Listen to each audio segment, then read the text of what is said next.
Hey everyone, it's Kayla here, and today I'm sharing a layout and process video for day 6 of my Scraplift a Day series here on YouTube.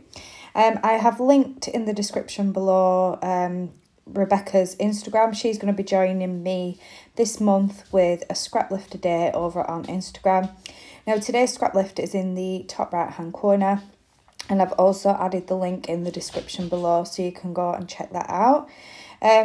Today I've decided to use a newer collection. I actually got this collection for my birthday, and I've only made one page with it so far. So I've pulled this out today to scrap a photograph of my cat Pippa, and the photo is an older photo. It was back when she was a younger kitten. She's now 7. And this was just after she'd had her operation so that she couldn't have any kittens. I'm quite strict on making sure that my cats especially have their operation as young as possible, so then we have no accidents. And I just think there's so many cats already in the world, we definitely don't need any more, especially none that are planned. So she'd had her operation, and it was quite funny when she came home because you could tell that she was still very affected by all the painkillers and the anaesthetic and all things like that. But yet she was still trying her best to climb on things and jump on things. And we was trying our best to stop her from doing that. But obviously it is hard work with a cat. They are very known for climbing and jumping on things. And this photo was actually taken the following day after she'd had her operation, and she was led across the radiator in my living room, getting nice and warm, and you could just see her kind of her bald patch with her little cut from her surgery, but she was well. She recovered very quickly, and we had no complications or anything like that. So I just snapped a photo. I wanted to document this this point in my life, in her life, sorry, and obviously how I feel about cats getting done as soon as possible, especially those that are going outside, which my cats do. So what I've done so far is I've cut some pattern paper from the collection. I've picked this gorgeous kind of mint coloured paper with white polka dots, and I like how the polka dots aren't like perfectly round, they're slightly misshaped, and I really like that effect. And I'm starting to bring in some of the floral die cuts. I've got, I think, most of this collection, if not all of it, because I just fell in love with it as soon as I'd seen it. So I got this for my birthday from my husband and the kids. So I'm layering in those florals.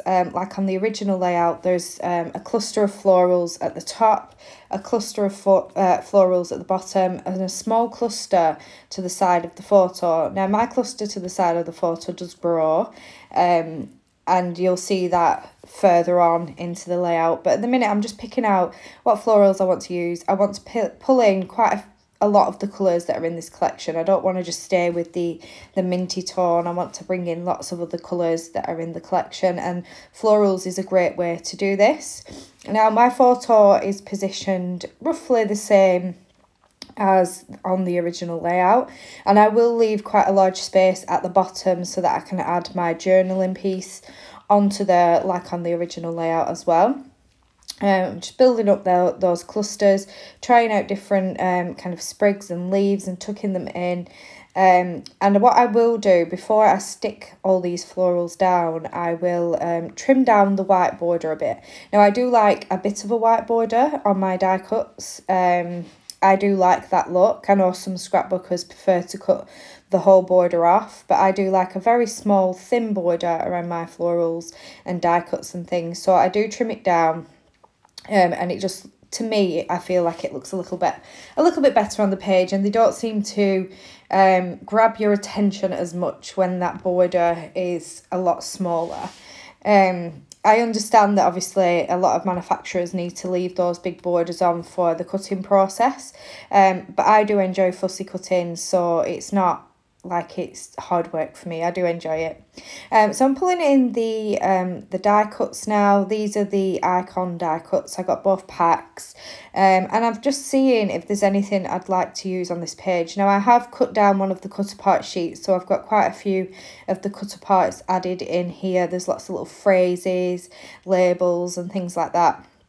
So I'm just having a flick through. I've also got some of the larger cut aparts in here as well, which I did want to use on some future layouts because the phrases and you know, the patterns and things on them are beautiful. I've got a butterfly. I'm trying that out. I do settle on a butterfly, but it's a case of just looking through and seeing which colour I want to add into this layout.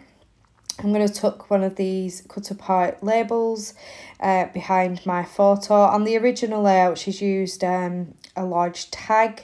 I'm going to use a label and a tab piece instead above my photo. Just trying out a few different phrases. To the side of the photo, she looks like she's used either a large sticker or die cut piece with a phrase on. So I do want to try and mimic that on my layout as well. But it's just a case of filtering through, you know, my embellishments and seeing what I think may work, trying a few things out, and just kind of filtering it down. And I do this with all my layouts. Sometimes before I start filming, I will kind of filter through before I switch on the camera.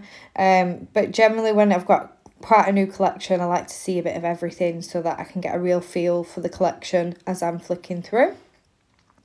I'm going to use this butterfly instead. It brings that nice kind of reddish pink onto the layout. I've kind of got I can't say it, my words, a coral pink on the page so far, and I do want to bring in some of that more reddish pink on this layout. Now, I pull this off the sticker sheet and it says Home Sweet Home. And at first I'm thinking, no, do I like this? I put it back, but it does come back and it will make it onto this page. And I felt like the phrase worked well because she was, obviously when she went to the vet, she was there all day.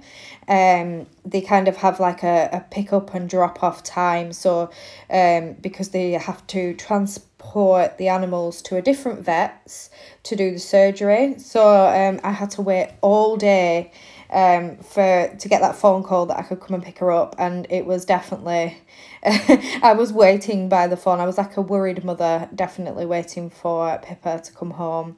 So I felt like that phrase worked really well. I've put in a tab piece at the top which says sweet. And at the moment nothing is stuck down apart from the pattern paper. Everything's still kind of just laid on the page, and I will cut off shortly and trim all those white borders down and stick everything down on the page. But I'm really loving how it's coming together. So here is everything stuck down. I have kind of ruffled up the edges of those florals a little bit, and I've popped some up on foam as well, just to add different levels of dimension throughout the page. And I'm really loving how it's looking. I have brought in that third cluster to the side of my photograph, and I think that really helps kind of balance it out. And I've got those really big yellow florals in each cluster just to have those matching. Bringing in some of the tiny word phrase stickers and adding those to my clusters as well. On the original layout, she'd also done that with her clusters and popped in some word phrase stickers, and I love how that looks.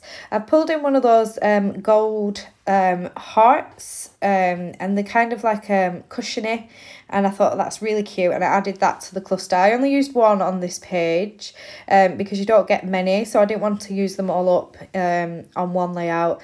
So I just added one. I've added a little house puffy sticker, and I felt again that kind of tied in with that she's finally home and she's, you know, she's well, part of the layout.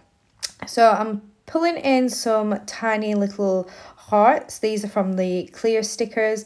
I'm going to add some of those to my clusters, and I also bring in the puffy stickers again and add some of those to my clusters as well. I have also added some fussy cut florals in that kind of reddish pink that I fussy cut from one of the pattern papers, and it was just to tie in that butterfly by bringing that reddish pink around the page. So I have now finished my page. I'm just going to finish off with some splatters, and this is using the Jen Hadfield Gold Mist, and I really love how this has turned out. It's such a pretty collection to work with. Thank you for watching, and I'll be back again tomorrow with day 7. Bye.